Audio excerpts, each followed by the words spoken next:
Bueno, pues como bien recordarán, estuvimos pues viendo ya algunas cuestiones relacionadas con el libro. Entonces, antes de comenzar con nuestro estudio, pues vamos a orar para que sea el Señor el que nos guíe en estos momentos de estudio. Padre eterno, gracias te damos, Señor, porque tú permites que en esta tarde, Señor, podamos estar reunidos, Señor, para poder estudiar tu palabra con mis hermanas de la Sociedad Femenilana, con todos aquellos hermanos que también nos están acompañando, Padre eterno. Gracias te damos, Señor, porque en tu misericordia tú permites que tengamos acceso a tu palabra, Señor, para poder estudiarla, para poder reflexionar en ella, Señor, para poder meditar en ella, Señor, y poder entender y comprender lo que tú pides de cada uno de nosotros, Padre bendito. Te pedimos, Señor, que sea tu Espíritu Santo el que hable a nosotros, Señor, que sea tu Espíritu el que en estos momentos transmita toda esa información, ese conocimiento, esa palabra poderosa, Señor, que solamente puede provenir de ti, Padre eterno. Que no sean palabras de un hombre, Señor, sino que sea tu palabra la que se predique en estos momentos, Padre bendito.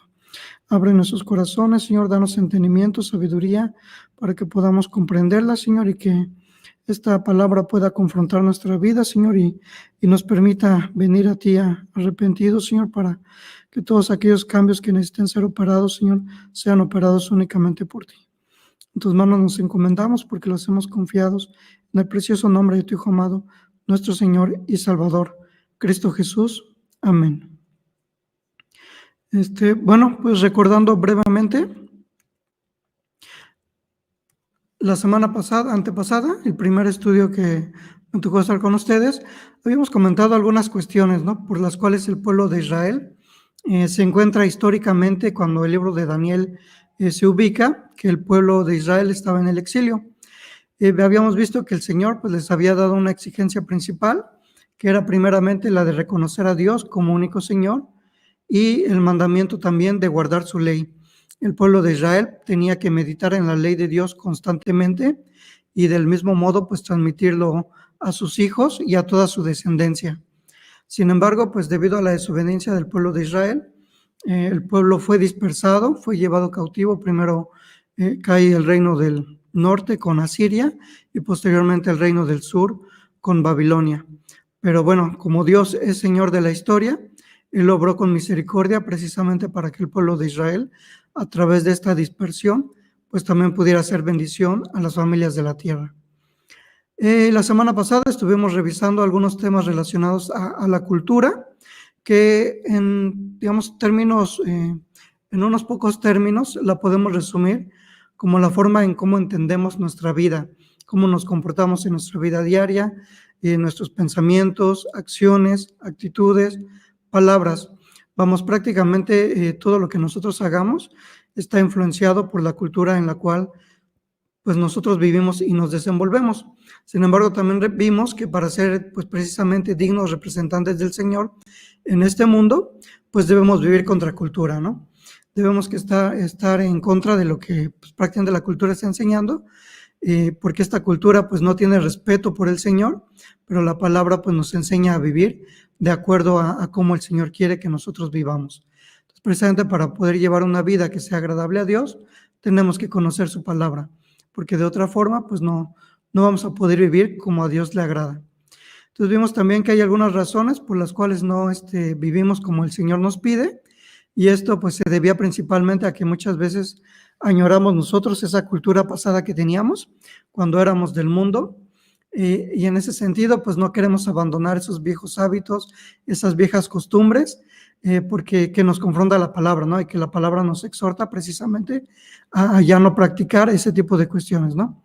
Entonces debemos despojarnos de la vieja forma de vivir, y para eso pues debemos saturarnos de la palabra de Dios para que sea esta la que nos moldee a nuestra nueva forma de vivir. También revisamos brevemente que precisamente desde el Antiguo Testamento el Señor, cuando llama a su pueblo, los llama a ser santos, ¿no? Los llama a ser apartados, precisamente porque somos un pueblo escogido por Dios.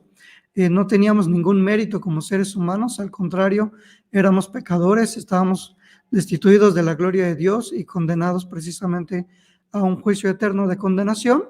Sin embargo, pues vimos también que el Señor amó al pueblo de Israel, así como nos amó a nosotros, y Él desde la eternidad pues nos eligió para que seamos parte de su pueblo. Entonces el Señor ama a su pueblo y asimismo es fiel a su juramento para preservar a su pueblo. Por eso es que a pesar de que Él los dispersa, pues Él no los aniquila a través de esta dispersión, ¿no? Él siempre ha mantenido un remanente a lo largo de la historia de su pueblo que es fiel, y precisamente Él es el único capaz pues de guardar ese juramento, ¿no? También vimos que el Señor es fiel para aquellos que le aman y que guardan sus mandamientos, ¿no? Entonces, teniendo todo esto como un antecedente o un contexto histórico también, pues vamos a proceder a estudiar el primer capítulo del libro de Daniel, precisamente para ver qué es lo que nos enseña y cómo deberíamos vivir nosotros respecto a la cultura en la que nos desenvolvemos, ¿no? ¿Cuál debería ser precisamente nuestra respuesta como cristianos a la cultura? Entonces, primero en los versículos 1 y 2, voy a darle lectura, nada más para que tengamos presentes un poco más el contexto. Dice la palabra: en el año tercero del reinado de Joacim, rey de Judá, vino Nabucodonosor, rey de Babilonia, a Jerusalén, y la sitió.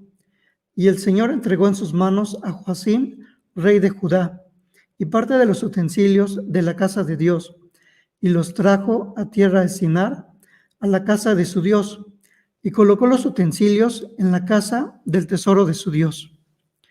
Entonces vemos cómo desde el principio el libro de Daniel nos empieza a presentar esta situación histórica de lo que estaba pasando. Si vemos el versículo 1, prácticamente está pues describiendo los hechos en la historia de lo que está sucediendo, prácticamente como lo hubiera hecho un historiador, ¿no? Como lo entendería cualquier ser humano en cuanto a los sucesos que suceden en la historia, ¿no? Está describiendo que precisamente Nabucodonosor arriba a Jerusalén para sitiarla. Y en un momento dado podemos pensar que es la acción del hombre la que está obrando en ese momento, ¿no? Sin embargo, como ya vimos, precisamente el Señor es el que tiene control de toda la historia y es precisamente el que está dirigiendo todos los acontecimientos. Y la prueba de esto, pues los da el escritor en el versículo 2. Dice el escritor de Daniel: y el Señor entregó en sus manos a Joacim. Es decir, si Nabucodonosor llegó a Jerusalén para sitiarla y después tomarla, fue porque el Señor así lo había determinado. Y así lo entiende Daniel, que es el autor del libro que lleva su nombre. Así él lo entiende, ¿no? Entiende que el Señor precisamente es el que está obrando y que pues ya había decidido el Señor precisamente actuar contra su pueblo por su rebeldía, ¿no? Ya habíamos visto anteriormente pues estas promesas y de bendición y de maldición que el Señor le había dado a su pueblo en Deuteronomio capítulo 28. Entonces, precisamente para cumplir estas promesas de maldición, porque el pueblo de Israel se apartó de su ley y anduvieron en pos de otros dioses, el Señor entrega Jerusalén en manos de los babilonios. Entonces, este relato como tal también está en Segunda de Reyes, capítulo 24, de los versículos 8 al 17, y Segunda de Crónicas 36, 9 al 10, que básicamente pues también resumen la misma historia que encontramos en el versículo 2, que Nabucodonosor tomó la ciudad de Jerusalén, pero no solamente eso, también nos dice el pasaje, que él tomó parte de los utensilios de la casa de Dios y los trajo a tierra de Sinar, a la casa de su Dios, y colocó los utensilios en la casa del tesoro de su Dios. Aparentemente, pues esto pudiera no ser tan relevante. Sin embargo, Daniel lo coloca en este pasaje precisamente porque conoce la importancia que tenían los dioses en la cultura babilónica y la importancia que tiene la religión para toda esta cultura babilónica, porque precisamente ellos entendían que si ellos como babilónicos estaban en favor de sus dioses, pues sus dioses eran los que le iban a otorgar la victoria frente a otros pueblos, otras naciones que ellos quisieran conquistar. Entonces, para ellos, este asunto este hecho que Dios está entregando al pueblo de Israel en manos de los babilonios, ellos lo entendían como que su Dios pues era superior al Dios de los israelitas. Así es como ellos lo veían, porque ellos pues creían que estaban en favor de sus dioses. Si sus dioses en un momento dado fueran capturados por alguna de las naciones o de los pueblos con los que estaban en guerras, ellos en ese momento hubieran pensado que sus dioses los habían abandonado y que ya no tenían nada que hacer contra aquellos que estaban en guerra, porque ellos iban a ser conquistados y aniquilados, ¿no? Entonces, toda esta, digamos, mentalidad que la cultura babilónica tenía respecto a sus dioses, podemos apreciar algo similar con otra cultura pagana que se encuentra relatada precisamente en el libro de Primer libro de Samuel, capítulo 5, de los versículos 1 al 12, que este capítulo precisamente relata el episodio cuando el arca del Señor pues es capturada por los filisteos. Entonces, precisamente los filisteos tenían una forma de pensar en cuanto a religión, en cuanto a sus dioses, similar a la que tenía el pueblo babilónico. Entonces, pues lo que hacen ellos es precisamente tomar el arca y la traen y la ponen en el mismo lugar donde está pues su dios, en este caso es Dagón, la escultura del dios Dagón, ahí es donde ponen el arca de Dios capturada. Sin embargo, pues ellos no tenían conciencia ni se imaginaban lo que iba a suceder. Nada más voy a dar lectura a los primeros versículos para que tengamos precisamente esta referencia presente y entendamos lo que los babilónicos entendían cuando precisamente trajeron todos los utensilios a la casa donde estaban sus dioses. La palabra del Señor dice así en 1 Samuel, capítulo 5, versículo 1. Cuando los filisteos capturaron el arca de Dios, la llevaron desde Ebenezer a Asdod. Y tomaron los filisteos el arca de Dios y la metieron en la casa de Dagón y la pusieron junto a Dagón. Y cuando al siguiente día los de Asdod se levantaron de mañana, he aquí Dagón postrado en tierra delante del arca de Jehová. Y tomaron a Dagón y lo volvieron a su lugar. Y volviéndose a levantar de mañana el siguiente día, he aquí que Dagón había caído postrado en tierra delante del arca de Jehová, y la cabeza de Dagón y las 2 palmas de sus manos estaban cortadas sobre el umbral, habiéndole quedado a Dagón el tronco solamente.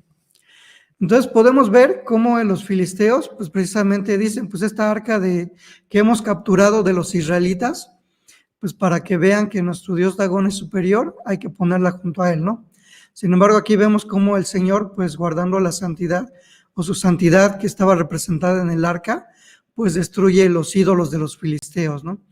Primero da una advertencia y tiende a Dagón en el suelo, luego como los filisteos pues no entendieron, entonces ahora sí destroza la estatua, y posteriormente el resto del capítulo nos dice cómo los filisteos trasladaron el arca de un lugar a otro dentro de su tierra, y vemos cómo pues los filisteos, como consecuencia de estar atentando contra el Señor, empiezan a sufrir pues enfermedades o maldición, y pues ellos empiezan a tener miedo porque eso no era algo que ellos estuvieran esperando. Entonces esta mentalidad pues es la misma que tenían los babilónicos. Entonces todo aquello que capturaron de los utensilios de la casa o del templo del Señor en Jerusalén, pues ellos también lo llevan delante de sus dioses precisamente como un símbolo de que su Dios era superior al Dios de los israelitas, ¿no?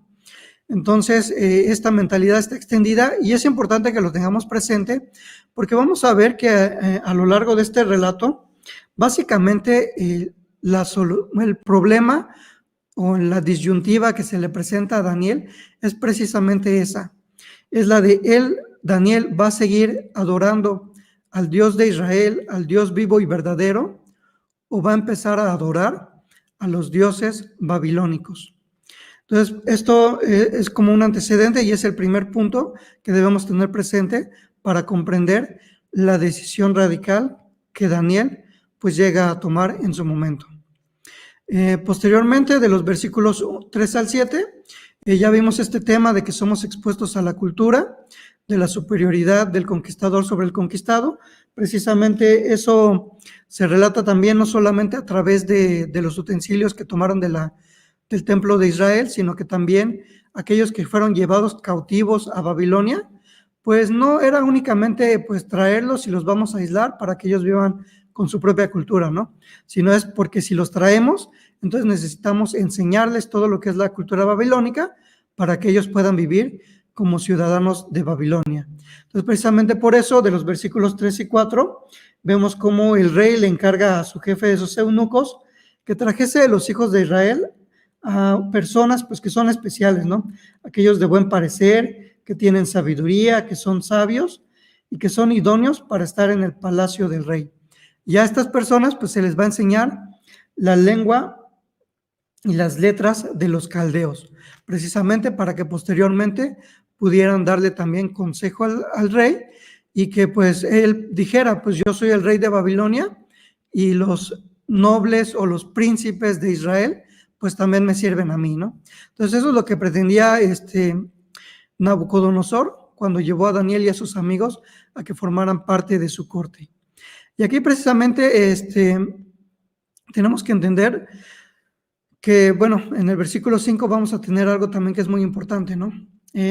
Voy a darle lectura al versículo 5, que dice así: y le señaló el rey ración para cada día, de la provisión de la comida del rey y del vino que él bebía, y que los criase 3 años para que al fin de ellos se presentasen delante del rey.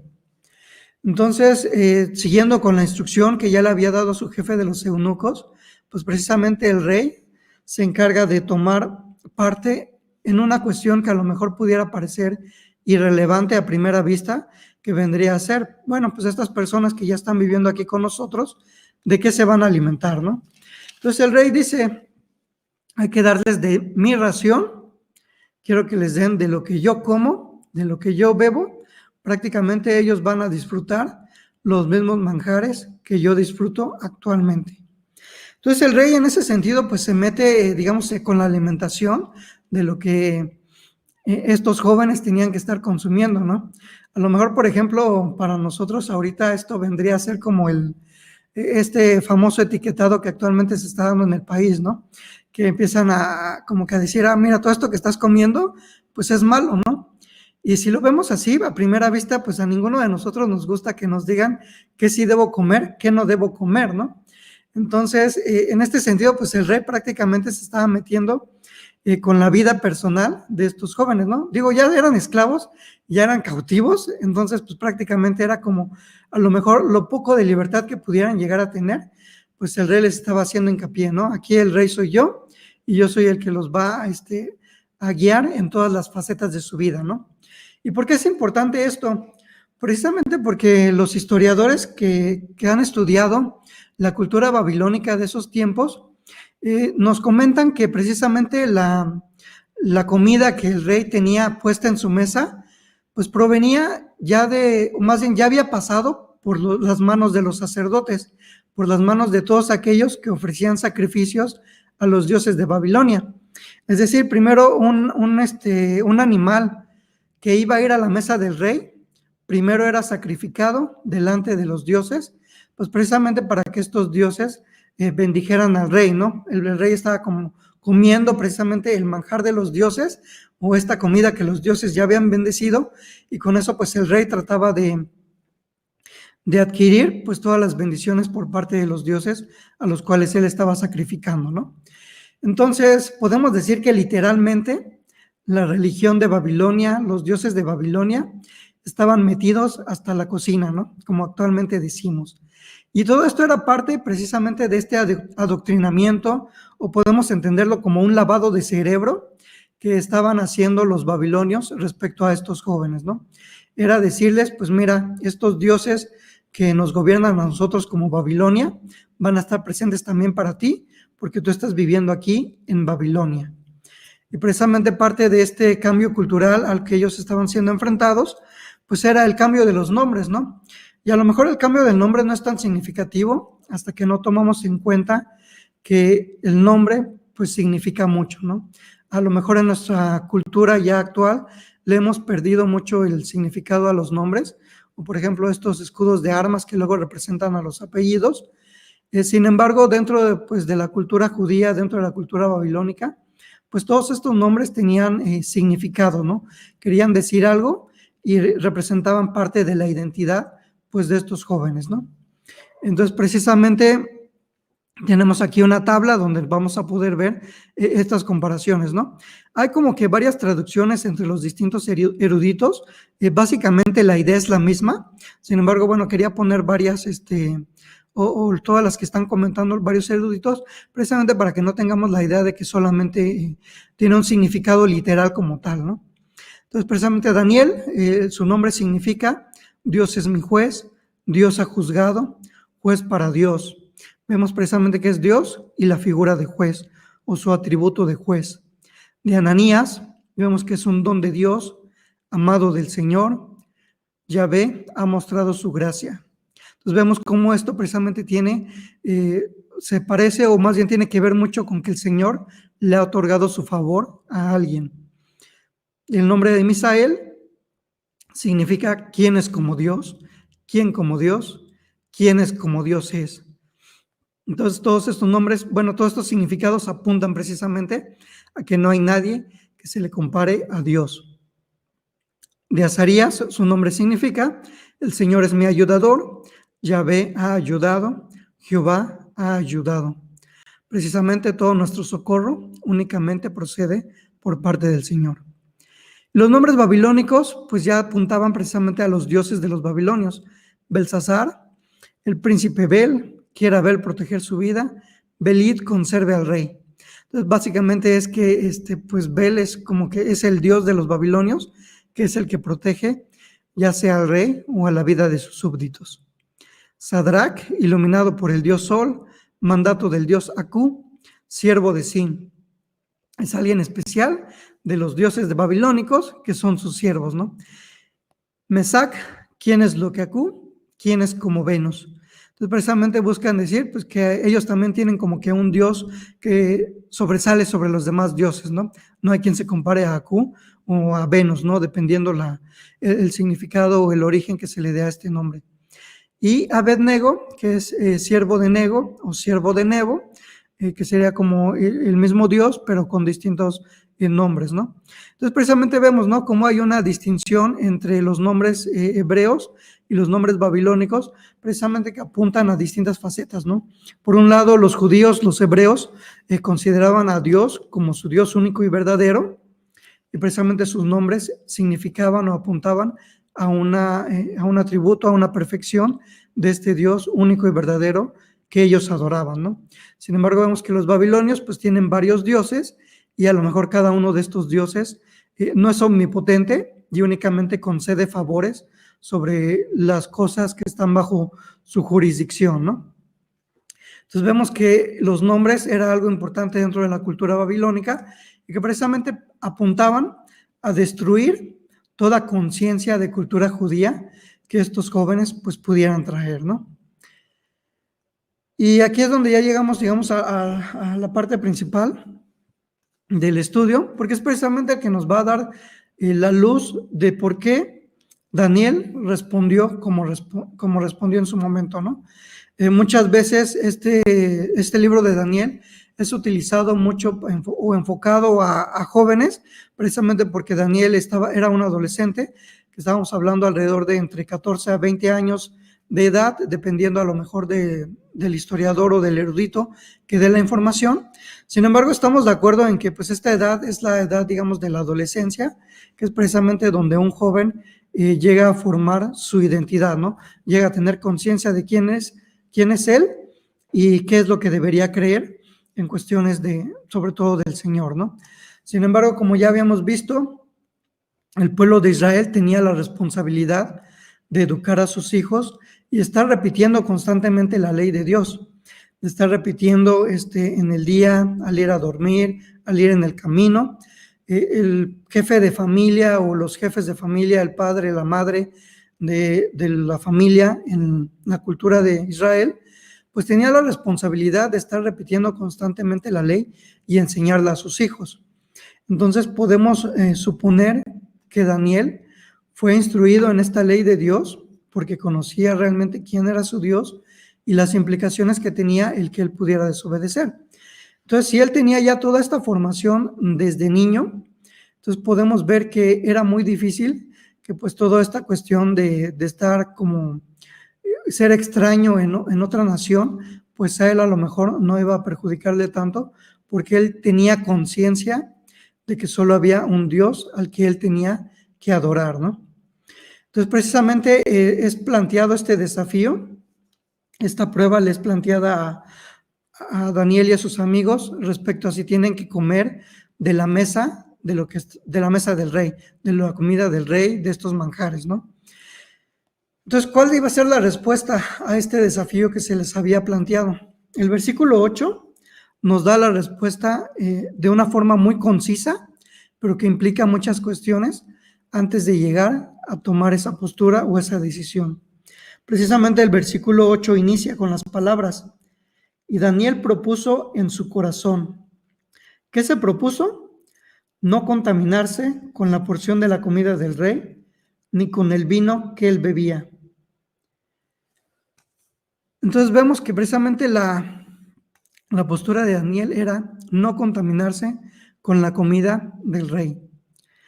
Entonces, este tipo de decisiones, que a primera vista pudiera parecer como una decisión a lo mejor trivial, podemos decir que es una decisión de aquellas que pueden cambiar la vida de un hombre o de una mujer para bien o para mal.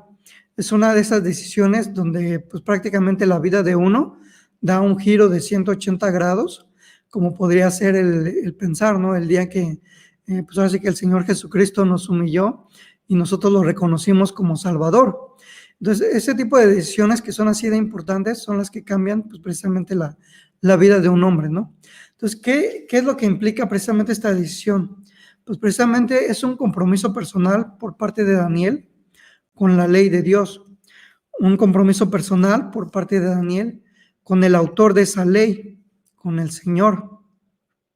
Precisamente porque la ley ya había enseñado en el Decálogo, que queda muy claro, que pues no hay otro Dios fuera del Dios de Israel. Y precisamente el Señor, pues dentro de los mandamientos ya les había advertido a los israelitas que si ellos desobedecían y se alejaban en pos de dioses ajenos, pues estos dioses ajenos los iban a incitar a que consumieran lo que era sacrificado a ellos. Y bueno, más bien el pueblo de estos dioses ajenos. Lo podemos ver esto precisamente en Éxodo, capítulo 34, versículos 14 y 15.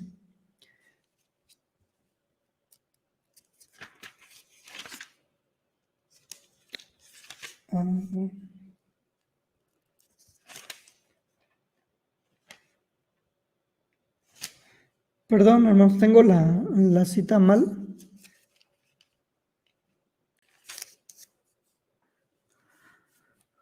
Perdón, es Éxodo 34, 14, 15. Perdón, estaba buscando en Deuteronomio. En Éxodo 34, 14 y 15, el Señor después de que ya había entregado los 10 mandamientos, procede a dar una serie de mandamientos adicionales. Y dentro de esto que les estaba advirtiendo a los israelitas, precisamente dice la palabra del Señor: porque no te has de inclinar a ningún otro Dios, pues Jehová, cuyo nombre es celoso, Dios celoso es. Por tanto, no harás alianza con los moradores de aquella tierra, porque fornicarán en pos de sus dioses y ofrecerán sacrificios a sus dioses y te invitarán y comerás de sus sacrificios. Entonces vemos cómo el Señor pues precisamente ya había advertido, ¿no? Que Él es un Dios celoso y que Él no quería que su pueblo estuviera en pos de otros dioses. Entonces les dice, parte de las costumbres que estos otros dioses o estos otros pueblos tienen es que lo sacrificado a sus ídolos, ellos lo comen, ellos consumen estos sacrificios y a ti te van a invitar a que tú también los consumas, ¿no? Entonces podemos ver cómo está esa advertencia en la ley de que no deberían andar o provocar a celos al Señor, precisamente, ¿no? Entonces, como Daniel responde de esta forma de proponerse en su corazón no contaminarse con la comida del rey, pues prácticamente lo que estaba haciendo era cumplir la palabra del Señor de no ir en pos de dioses ajenos. También estaba siendo fiel a Dios, que es celoso, porque él también estaba respetando la ley, estaba cumpliendo lo que la ley exigía. Y parte de esto también lo podemos ver en Levítico capítulo 11, que precisamente trae una descripción o una cómo el Señor le da instrucciones a Aarón y a Moisés de que hay animales que son inmundos y animales que ellos pueden comer. Entonces, precisamente hay una serie de clasificación de quiénes son estos animales inmundos, ¿no? Entonces, todos estos animales inmundos, el más famoso de ellos, pues, es el cerdo, pero pues también había otro tipo de animales con pezuñas, o inclusive aves que también eran inmundas delante del Señor. Pues todas estas criaturas que el pueblo de Israel no consumía porque estaba dentro de la ley, pues en Babilonia eran parte a lo mejor de los manjares que ellos consumían. Entonces no solamente era guardar la ley, sino también guardarse de desobedecer y consumir animales que eran considerados inmundos.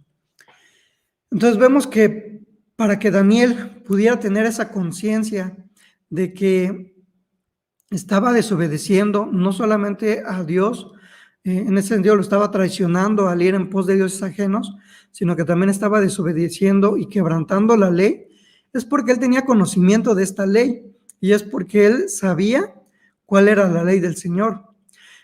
Entonces podemos ver precisamente que pues también Daniel conocía quién era su Dios, porque a lo mejor alguno de sus amigos pudo haber pensado, oye, ¿por qué te estás esforzando tanto? Aquí no tenemos otros judíos que nos estén viendo, que nos vayan a juzgar de acuerdo a la ley. Pero Daniel, pues él conoce quién es su Dios, sabe que Dios, pues él es omnipotente, él es omnisciente, nada puede esconderse de la vista del Señor. Y esto pues nos trae a la memoria lo que dice el salmista en el Salmo 139, versículos 11 y 12. La palabra del Señor dice así: si dijere, ciertamente las tinieblas me encubrirán, aún la noche resplandecerá alrededor de mí, aún las tinieblas no encubren de ti, y la noche resplandece como el día. Lo mismo que son las tinieblas que la luz. Entonces podemos ver que si alguien le hubiera puesto este argumento a Daniel, oye, nadie te va a estar viendo, él sabía que su Señor sí lo iba a estar viendo, porque nada se le escapa de la vista del Señor. Entonces, en este sentido, pues Daniel también demuestra integridad para andar en rectitud delante de Jehová. No era solamente esta idea de voy a seguir la corriente de lo que se me está imponiendo aquí en Babilonia, sino era, pues sí, podemos aprender su cultura, podemos aprender sus enseñanzas, podemos aprender su ciencia, pero si todo eso que estamos aprendiendo va en contra de lo que el Señor nos manda en su ley, entonces tenemos que poner un límite, tenemos que poner un alto y negarnos primeramente a desobedecer a Dios, y preferimos desobedecer a los hombres que a Dios. Entonces podemos ver que Daniel tenía conciencia de quién era su Dios. También, pues Daniel, al actuar de esta forma, él demuestra una falta de conformidad con lo que era la cultura babilónica. No iba a permitir que la cultura de Babilonia, pues digamos, pisoteara qué es lo que él creía acerca del Dios de Israel, ¿no? Y precisamente el apóstol Pablo tenía conciencia de la dificultad que era vivir en una cultura pagana, en una cultura que sacrificaba a los ídolos, y por eso le hace la exhortación a los romanos. En el capítulo 12, versículos 1 al 2, que es un pasaje muy conocido dentro de la iglesia, y que dice así la palabra: así que, hermanos, os ruego por las misericordias de Dios, que presentéis vuestros cuerpos en sacrificio vivo, santo, agradable a Dios, que es vuestro culto racional. No os conforméis a este siglo, sino transformaos por medio de la renovación de vuestro entendimiento, para que comprobéis cuál sea la buena voluntad de Dios, agradable y perfecta. Entonces vemos también cómo está presente pues toda esta cuestión, ¿no? De que el cristiano, de que el creyente, en este caso Daniel, no tenía que mezclarse con la cuestión de los sacrificios o sacrificios a otros, ¿no? Sino que el sacrificio vivo, santo y agradable a Dios, pues es precisamente ese, ¿no? Que nosotros no nos conformemos a este siglo y que en lugar de eso busquemos que nuestro pensamiento, que nuestras acciones que todo lo que nosotros hacemos, pues esté conformado de acuerdo a la palabra del Señor. Entonces, Daniel precisamente en ese sentido, pues no se dejó amedrentar por todo lo que esto implicaba, porque si nos damos cuenta, pues era prácticamente una instrucción o una orden por parte del rey, que en ese momento pues podía disponer de sus vidas, ¿no? Y esta situación pues hace eco todo el libro de Daniel, ¿no? Más adelante tenemos cuando sus amigos pues no se inclinan a adorar a la estatua de Nabucodonosor, y ellos dicen, pues no, a ti no te adoramos, adoramos al Dios vivo y verdadero, y Él es el que puede librarnos de las consecuencias de nuestras acciones, ¿no? Pero si así no sucede, no importa, porque entenderemos que así Dios lo quiso y que pues preferimos precisamente desobedecer, aunque perezcan nuestros cuerpos, ¿no? Es preferible a lo mejor perder el cuerpo físico que perder el alma, que pues esa le pertenece al Señor. Y vemos, ¿no? Precisamente que todas estas cuestiones o todos estos características que Daniel mostró, precisamente provienen de un lugar que es muy importante, que para la cultura judía es el corazón. Recordemos que para la cultura judía, en el corazón es de donde pues surgen todos los buenos y los malos pensamientos, es como el centro del hombre, ¿no? No solamente el tema de los pensamientos, sino también las emociones y todo aquello que sentimos. Ya en la cultura a la que estamos acostumbrados occidental, que tiene herencia, digamos, tipo griega, como que está aislado, ¿no? El corazón es como que para los sentimientos y todos los pensamientos pues salen de la mente, ¿no? Como que tienen a dividir esa cuestión, ¿no? Sin embargo, para el pueblo judío, pues del corazón era como que el centro de la vida del ser humano, ¿no? Entonces, por eso es que es importante, o por eso el autor hace énfasis, ¿no? Y Daniel propuso en su corazón no contaminarse de la comida del rey. ¿Por qué?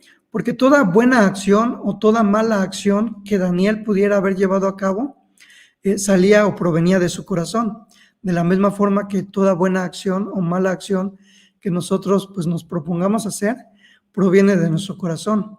Precisamente por eso el escritor de Proverbios, en su capítulo 4, versículo 23, pues nos insta o nos exhorta, ¿no? A que sobre toda cosa que guardemos, en especial guardemos nuestro corazón, porque de él mana la vida.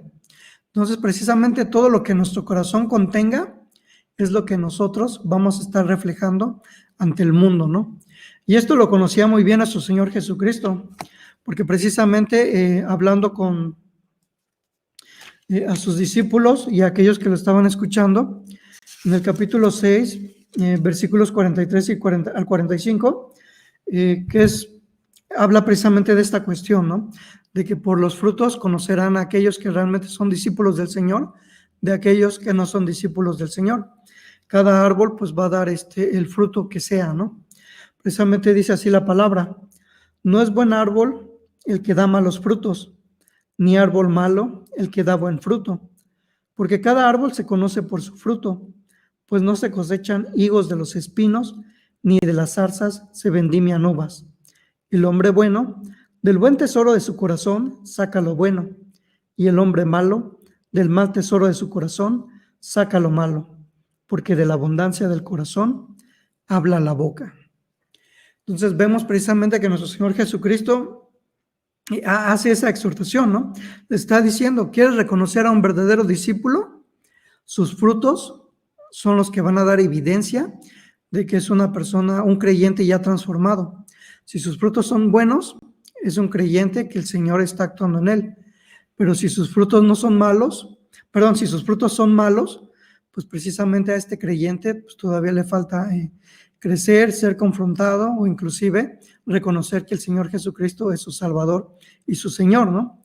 Entonces vemos que precisamente su Señor hace esa distinción, ¿no? No son los frutos los que determinan al hombre, sino el hombre es el que va a determinar los frutos que él pueda dar. Entonces, para que demos buenos frutos como creyentes, como cristianos, nuestro corazón debe estar saturado de la palabra de Dios. Si nuestro corazón no conoce la palabra del Señor, difícilmente vamos a poder dar buenos frutos, o vamos a poder hablar la palabra del Señor, o vamos a pensar y meditar la palabra del Señor, porque precisamente nuestro Señor Jesucristo concluye con esas palabras, porque de la abundancia del corazón habla la boca. Lo que nosotros podamos hablar, lo que nosotros podamos actuar o decir, pues va a venir determinado por lo que esté en nuestro corazón, por lo que abunde en nuestro corazón. Por eso la importancia de que precisamente nos saturemos, nos demos tiempo para estudiar la palabra del Señor, nos demos tiempo para meditar en la palabra del Señor, para poder leerla. Entonces todo surgió en el corazón de Daniel y vemos por qué, o más bien por qué debería Daniel, o por qué debió haber, cuáles eran las causas de que Daniel pudiera dar pues ese tipo de frutos, ¿no? Que él precisamente, digamos, se revelara en buena forma respecto a aquella orden que el rey de Babilonia les había mandado, ¿no? Aquí nada más para cerrar esta sección, tengo esta frase de John Wooden que dice: preocúpate más por tu carácter que por tu reputación, porque tu carácter es lo que realmente eres, mientras que tu reputación es simplemente lo que otros piensan que eres. Si lo aplicamos esto a nuestras vidas, pues la reputación a lo mejor es lo que nuestros hermanos ven en las iglesias de cada uno de nosotros. Sin embargo, pues el carácter pues va a determinar al hombre o a la mujer, porque el carácter, el único que lo conoce es el Señor. Entonces solo el Señor sabe, o más bien nuestro carácter debe agradar al Señor. Y precisamente también si recordamos cuando el profeta Samuel va a buscar a David para ungirlo como rey, le dice el Señor, ¿no?, a Samuel, que no mire lo exterior, porque el Señor pues lo que busca ver es el corazón, ¿no?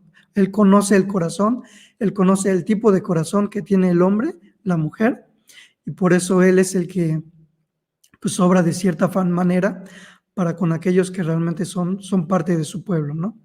Entonces vemos por qué la importancia de que Daniel haya propuesto en su corazón no contaminarse de la comida del rey, porque el corazón de Daniel era lo que guiaba todas las decisiones que él pudiera tomar. Digamos que el carácter de Daniel pues era conforme a la palabra del Señor, era conforme al Señor, y por eso el Señor obra también en respuesta pues de esta fidelidad por parte de Daniel.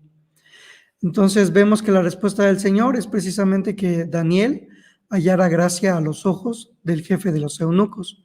En este caso es Aspenaz el que se menciona que es el que recibe la orden por parte del rey Nabucodonosor de educar a ciertos jóvenes para que pues pasen a formar parte de la corte del rey. Y precisamente como Daniel se mantuvo fiel al Señor, pues el Señor también actúa en fidelidad.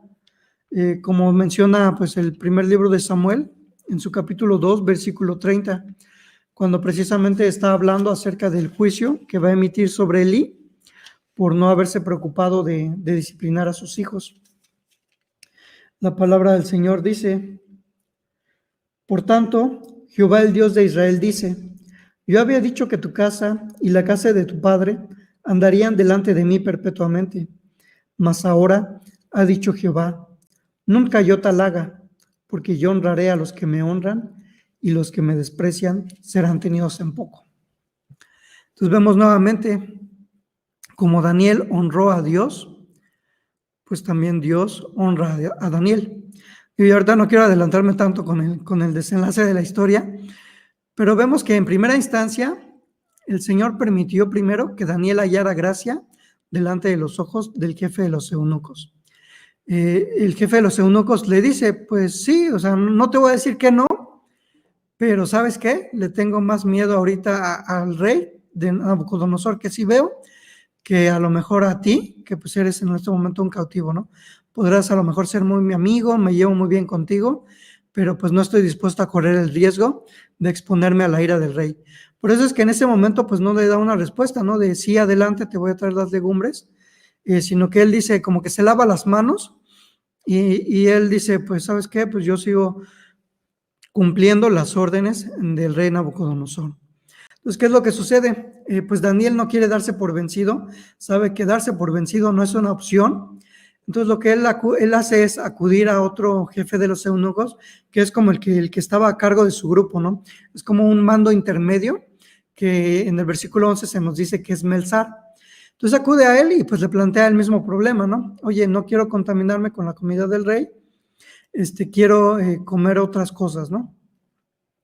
Entonces, para que, pues digamos, esta persona que a lo mejor también tiene Melzar, al igual que Aspenaz, a lo mejor tiene miedo también del rey Nabucodonosor. Entonces, ¿qué es lo que hace Daniel? Pues en esta ocasión, pues ya actúa diferente, ¿no? Ya no dice únicamente, yo no quiero contaminarme con la comida del rey, sino que le dice, pues, ¿sabes qué? Vamos a hacer una prueba para determinar qué es lo mejor que nosotros podemos consumir, ¿no? Entonces, Daniel pone su confianza precisamente en el Señor, reconociendo que Él era el único que podía librarlos de esa situación. Entonces, por eso les dice en el versículo 12, te ruego que hagas la prueba con tus siervos por 10 días y nos den legumbres a comer y agua a beber. Compara luego nuestros rostros con los rostros de los muchachos que comen de la ración de la comida del rey, y haz después con tus siervos según veas. Entonces vemos que Daniel pone su confianza únicamente en el Señor, porque le dice, puedes hacer la prueba, vamos a hacerlo, digamos, a tu manera, para que tú también salgas de dudas y puedas apoyarnos en este cambio en este régimen alimenticio. Y le dice, ponnos a prueba, y si la prueba sale bien, entonces tú vas a ayudarnos a no contaminarnos. En caso de que la prueba no saliera bien, pues ya Melzar podía seguir dándoles de la comida del rey, ¿no? O podía darles más bien de la comida del rey. Digamos que para Daniel, él pone la posibilidad simplemente para explicarle a este eunuco, a este jefe de los eunucos, lo que pasaría si no se cumplía, ¿no? Pero Daniel en su corazón seguramente tenía esa confianza de que el Señor iba a obrar en favor de ellos para que pues salieran bien librados de esta prueba. Entonces, en vez de probar aquellos manjares de la mesa del rey, que eran pues, básicamente carne, vino, se iban a conformar con legumbres. Según los comentaristas, cuando habla de legumbres este pasaje, está hablando de trigo o de cebada, de estos, digamos, de estos semillas que luego pueden ser utilizadas también para a lo mejor hacer pan o otro tipo de cuestiones. Sin embargo, si pensamos a lo mejor en nuestro hoy en día, para que nos demos una idea más amplia de a qué estaba limitada la alimentación de ellos, pues aquí tenemos una lista de legumbres moderna, ¿no? Digo, dentro de los que yo alcanzo a ubicar, seguramente ustedes ubican más, pues son este tema de los guisantes como la alberja o el chícharo, este tema del frijol, la judía, las alubias, habichuelas, inclusive los garbanzos y las habas, ¿no? Digamos, todos esos son como que las legumbres modernas. Entonces, imagínense que ustedes únicamente estuvieran comiendo esto, ¿no? Digo, que no tuvieran acceso a lo mejor a frutas o a lo mejor a carne o a otro tipo de alimentos, que solamente estuvieran limitados a este tipo de materia prima o de ingredientes para poder realizar sus platillos, ¿no? Entonces nos da una idea también de hacia lo que se estaban exponiendo o hacia dónde iba el que ellos únicamente se limitaran a legumbres, ¿no? Era precisamente, pues vamos a quitar toda carne, no sea que a lo mejor el jefe de los eunucos se equivoque y a lo mejor no nos traiga, más bien por querernos traer carne que no es sacrificada a los ídolos, él nos diga que no lo es, pero que en realidad sí lo sea, ¿no? Entonces como que estaban cubriendo precisamente todas aquellas situaciones que pudieran salir mal y empiezan como que a delimitar dónde iba a estar pues ese rango de acción o de lo que ellos iban a estar consumiendo, ¿no? Estaban eliminando posibilidades de error precisamente para que no, ni siquiera por accidente, ellos llegaran a comer algo de la mesa del rey. Entonces, al final, pues ya se realiza la comparación entre este grupo de Daniel y sus amigos que iban a comer legumbres y se iba a comparar contra el grupo mayoritario seguramente que iba a corresponder a todos aquellos que se iban a estar alimentando de la comida del rey. Entonces, como el Señor ya había puesto en gracia con los jefes de los eunucos a Daniel, pues Melzar acepta la prueba. Dice el versículo 14, consintió pues con ellos en esto y probó con ellos 10 días. Es decir, no quiso hacerles trampa, no quiso jugarles chueco, simplemente él se limitó a aceptar lo que ellos ya habían convenido. Dice, pues está bien, 10 días parece que no es como que no vamos a perder mucho con eso, entonces adelante, no hagamos la prueba. ¿Y cuál es el resultado? El resultado nos lo da el versículo 15. Y al cabo de los 10 días pareció el rostro de ellos mejor y más robusto que el de los otros muchachos que comían de la porción de la comida del rey. Para darnos una idea un poquito más clara de qué es lo que significa esto, pensemos, por ejemplo, en los bebés. Aquellos bebés que los vemos, pues ahora sí que rechonchos, cachetones y que hasta ganas dan de apretar sus cachetes, pues pensamos que están saludables precisamente porque parece que se están alimentando muy bien. Entonces, precisamente a esto hace referencia a este tema de que el rostro de ellos era mejor y más robusto. Precisamente en este sentido, ¿no? De que su apariencia precisamente daba a entender que estaban correctamente alimentados, que estaban bien alimentados y que no, pues hace que tenían un rostro y a lo mejor triste o desencajado, o que estaba todo demacrado a lo mejor por el tema de que no estaban corriendo adecuadamente, ¿no? Entonces, para dar ese énfasis, pues precisamente Daniel dice, pues es que era un rostro mucho mejor que el de aquellos que comían la comida del rey. Entonces, pues Melzar, siendo, digamos, honrando ese pacto que había establecido con ellos, o ese trato que había hecho con ellos, pues empieza a continuar y les da la dieta que ellos habían solicitado. Para no provocar a la ira del rey, seguramente él se llevaba la porción de la comida de ellos y el vino que ellos habían de beber, y les daba precisamente ya las legumbres y el agua, ¿no?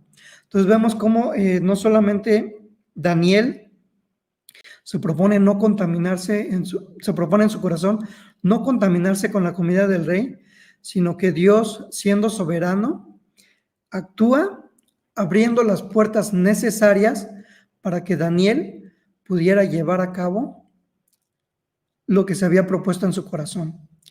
Muchas veces pensamos que es muy difícil que nosotros, pues precisamente esas cosas que nos proponemos en nuestro corazón de a lo mejor, ahora sí voy a leer la Biblia todos los días, o ahora sí voy a estar orando todos los días.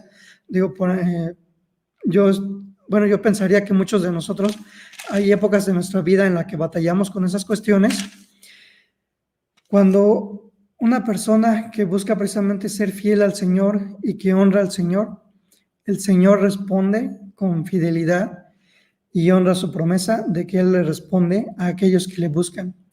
Entonces, así como con Daniel abrió todas las puertas que tuvieron que ser necesarias para que Daniel pudiera cumplir eso que se propuso en su corazón, si nosotros también se lo pedimos humillados al Señor, reconocemos que el Señor pues es el único Rey soberano, también el Señor debemos tener la certeza y la seguridad de que el Señor también puede responder de la misma forma y que Él va a poner todas las condiciones que sean necesarias precisamente para que nosotros pues podamos serle fiel al Señor.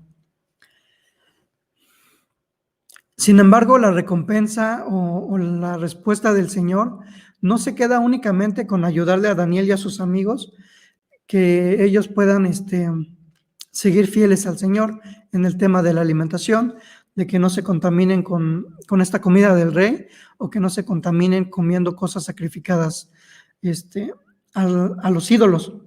Además de eso, el Señor obró en la vida de estos jóvenes.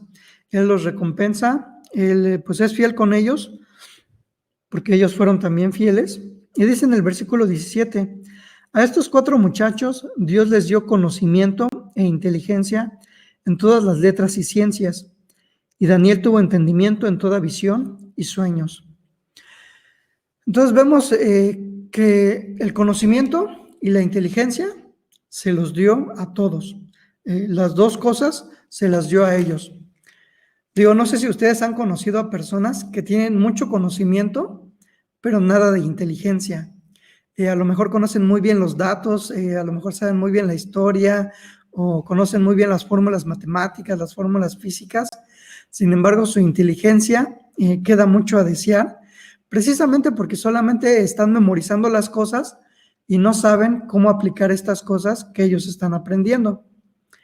Y pudiera ser también que ustedes hayan conocido a personas que son muy inteligentes, pero que carecen a lo mejor de ese conocimiento para poder aplicar su inteligencia en otros campos, ¿no?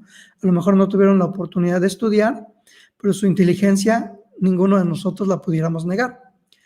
Entonces, vemos cómo estas personas, pues si tuvieran las dos, tanto conocimiento como inteligencia, pudieran ser personas que pudieran aportar un mayor bien a la sociedad, ¿no? Así lo podríamos pensar nosotros, ¿no? Sin embargo, pues el Señor, pues tiene todo en su control, ¿no? Entonces, Él decide que estos jóvenes debían recibir ambas cosas, tanto el conocimiento como la inteligencia. Entonces, si pensamos en una persona que está preparada, y no solamente preparada, a lo mejor en este caso, como con ellos, estaban preparados en la ciencia de los caldeos y en la sabiduría de los caldeos, sino que también estaban preparados en la ley del Señor, ellos la conocían y meditaban en ella.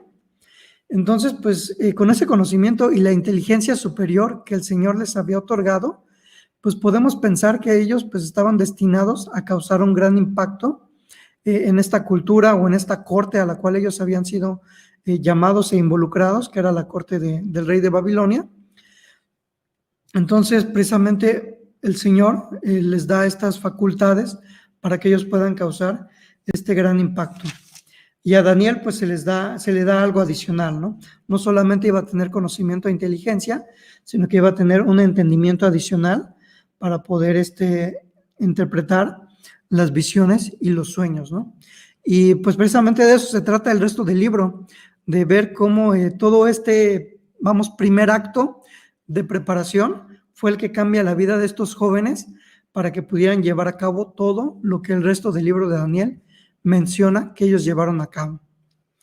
Entonces, ya después de que pasan estos 3 años en los que ellos iban a ser educados en toda esta ciencia y cultura de los caldeos, pues ellos ahora sí que van al examen final, ¿no? Que sería frente al rey Nabucodonosor. ¿Y cuál fue el resultado de este examen por parte del rey Nabucodonosor? El versículo 19 nos dice, y el rey habló con ellos, y no fueron hallados entre todos ellos otros como Daniel, Ananías, Misael y Azarías. Así pues, estuvieron delante del rey.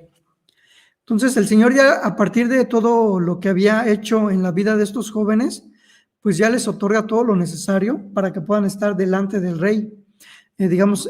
Adquirieron favor delante del rey, precisamente para que ellos también pudieran ser influencia a estos reyes de Babilonia, ¿no? Entonces vemos cómo el Señor los recompensó o los honró, porque ellos primeramente habían decidido honrar a Dios en una cuestión que a lo mejor a primera vista, vuelvo a repetir, pudiera parecernos insignificante, pero que tuvo una gran repercusión, porque a lo mejor si ellos hubieran consumido esta comida del rey, pues hubieran pasado a ser uno más del montón. Sin embargo, como ellos pues buscaron honrar al Señor, el Señor quiso en su voluntad que ellos pues fueran honrados también por este rey de Babilonia. Y en el versículo 20 se nos dice, en todo asunto de sabiduría e inteligencia que el rey les consultó, los halló 10 veces mejores que todos los magos y astrólogos que había en todo su reino. Entonces vemos que los asuntos eran de sabiduría e inteligencia. Podemos tener conocimiento, podemos tener inteligencia, pero si no hay sabiduría para administrar ese conocimiento, esa inteligencia, pues seguramente ese conocimiento e inteligencia se pudiera malgastar. Digamos que la sabiduría es el tercer elemento que el Señor pone con estos jóvenes precisamente para que pudieran destacar. ¿Quiere usted, hermano, hermana, saber cómo ser sabio? Proverbios 1:7 nos da la respuesta.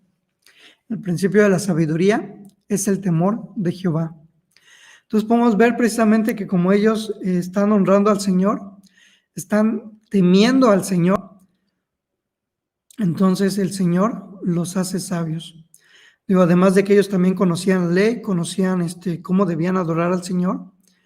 Todo esto, pues, el Señor al final obra en sus vidas precisamente para que ellos, pues, pudieran destacar en el lugar al cual el Señor los había mandado. Entonces, ellos fueron hallados 10 veces mejores. también 10 días fueron los días que fueron puestos a prueba. ¿Por qué? Precisamente porque el 10 es un número que es utilizado para denotar excelencia. Por ejemplo, en nuestra cultura, ¿cuál es la mejor calificación que un niño puede sacar en la escuela? Pues precisamente el 10, ¿no? Si hablamos, por ejemplo, de que aquellas personas que trabajan, ¿cuál es el trabajo de excelencia? Pues son aquellos que sacan 10 todos los días en su trabajo, ¿no? Entonces es un número que es utilizado para denotar excelencia, y pues precisamente era como que pues cada uno de estas personas, de Daniel y sus amigos, valía 10 veces más que cualquier otro consejero que el rey pudiera tener, ¿no? Entonces podemos ver cómo se les da un lugar preeminente en la corte del rey, y pues ellos destacaron precisamente porque desde el principio propusieron en su corazón pues honrar al Señor. Y finalmente el versículo 21 nos dice que Daniel continuó hasta el año primero del rey Ciro. Si analizamos la historia, prácticamente Daniel estuvo, o más bien pasó por 4 reyes distintos. Estuvo presente siendo consejero, siendo influyente en la corte de 4 reyes. En términos de historia, estamos hablando prácticamente como de unos 70, 75 años aproximadamente, que Daniel vivió en palacio, a pesar de que recordemos, por ejemplo, que Belsasar, que era el segundo a cargo del rey de Babilonia en su momento, fue más bien los medos y los persas tomaron o conquistaron a Babilonia. Entonces, no solamente Daniel, uno pensaría que Daniel únicamente iba a tener impacto en aquellos reyes que lo conocían. Sin embargo, ya la sabiduría de Daniel, ese conocimiento, esa inteligencia que el Señor le había concedido por haberlo honrado, se manifiesta en que, a pesar de que otra cultura llega y conquista a los babilonios, él también está delante de la presencia del nuevo rey, que sería en este caso el rey Ciro. Recordemos qué es lo que sucede con el pueblo judío cuando está cautivo en Éxodo. Mientras el faraón que estaba en el poder los conocía, ellos gozaron de favor. Y la misma palabra nos dice que se levantó un faraón que no conocía a José, y en ese momento ellos empezaron a ser tratados como esclavos. Entonces, vemos cómo aquí sucede algo distinto con Daniel. A pesar de que llega otra cultura, otro reino a conquistar a Babilonia, él no pierde su posición, sino que la conserva delante del nuevo rey, que en este caso es Ciro. Entonces, ya únicamente para concluir, esta última influencia que marca, que a veces a lo mejor no es tan obvia para cada uno de nosotros, pero vamos rápidamente a Mateo, capítulo 2, versículo 1. Precisamente en esta historia se nos está relatando el nacimiento de nuestro Señor Jesucristo en este mundo, y se nos habla que cuando Jesús nació en Belén de Judea, en días del rey Herodes, vinieron del oriente a Jerusalén unos magos. Viendo en el mapa geográficamente, en el punto de vista desde Jerusalén, pues el oriente está donde estaba Babilonia, donde estaba el imperio persa, donde estaban los medos, y a lo mejor uno se preguntaría, ¿no? ¿Quiénes son estos magos? Porque algunos magos adivinos de oriente decidieron acudir a Jerusalén a buscar a un rey que no era de ellos. Cuando ya buscamos en la historia como tal, la historia dice que estos sacerdotes eran medos de Babilonia. Y precisamente, ¿cómo es que ellos conocían que iban a ser el rey de los judíos? Pues seguramente por los escritos, por la influencia que Daniel y sus amigos habían tenido dentro de la corte del rey de Babilonia. Entonces vemos cómo ellos influenciaron en vez de ser influidos, y cómo esta influencia continuó propagándose a lo largo de la historia y no se limitó únicamente a cuando ellos vivieron, sino que más allá provocó que pues estudiosos babilónicos, medos, persas, sacerdotes, que ellos fueran a buscar a un Mesías que era judío. Entonces precisamente esto es lo que nos debe llevar a reflexionar, porque el Señor es fiel con aquellos que le son fieles, y es una lección que debería ser importante para cada uno de nosotros, pero que muchas veces la aprendemos de la forma difícil. Sin embargo, pues Daniel fue fiel a su Señor, a pesar de estar en una tierra extraña, a pesar de ser extranjero, a pesar de que en su adolescencia fue confrontado con nuevos estudios o con una nueva cultura que trataba de pisotear la enseñanza que él ya traía de la ley de Dios y de reconocer a Dios como único Dios. Entonces, en ese sentido, Daniel tomó una decisión que cambió su historia personal y la historia, pues, de la nación de Babilonia. Porque seguramente si esa decisión no hubiera sucedido, no tendríamos ni siquiera el libro de Daniel. A lo mejor el Señor hubiera escogido a otro profeta que sí le hubiera sido fiel, pero pues así fue como sucedió, precisamente porque Daniel respondió en obediencia al llamado del Señor. Y aquí pues queda la pregunta: ¿estamos listos para cumplir el llamado a la fidelidad que el Señor demanda de nosotros, pues en esta cultura que nos está invitando a hacer todo lo que es desagradable delante del Señor? Y pues precisamente los elementos los tenemos, pero para que podamos, digamos, echar a andar esos elementos, pues necesitamos estudiar la palabra de Dios para que podamos entonces vivir como a Dios le agrada, para que entonces nuestro corazón piense y hable y actuemos conforme a la palabra, de tal forma que no salgamos corriendo en pos de dioses ajenos, esos dioses ajenos modernos, como vienen a ser el dinero, el éxito, el poder, que nos van a llevar a desviarnos del camino del Señor, ¿no? Y eso se da precisamente porque no queremos reconocer al Señor Jesucristo como único Señor de nuestras vidas, como el único Señor que debería regir cada uno de los aspectos de nuestras vidas. Vemos cómo Daniel se sujetó al Señor hasta en el aspecto que parecería un poco insignificante, ¿no? La comida, algo tan rutinario, algo que estamos tan acostumbrados a hacer. Para Daniel era importante porque él conocía la importancia de que cada acto, cada acción que nosotros hagamos debe agradar y glorificar al Señor. Entonces, pues, hermanos, pues con esto terminamos, con esto concluimos. Espero que sea de bendición para sus vidas y que, pues, que sea precisamente el Señor el que nos guíe para que podamos también serle fieles nosotros.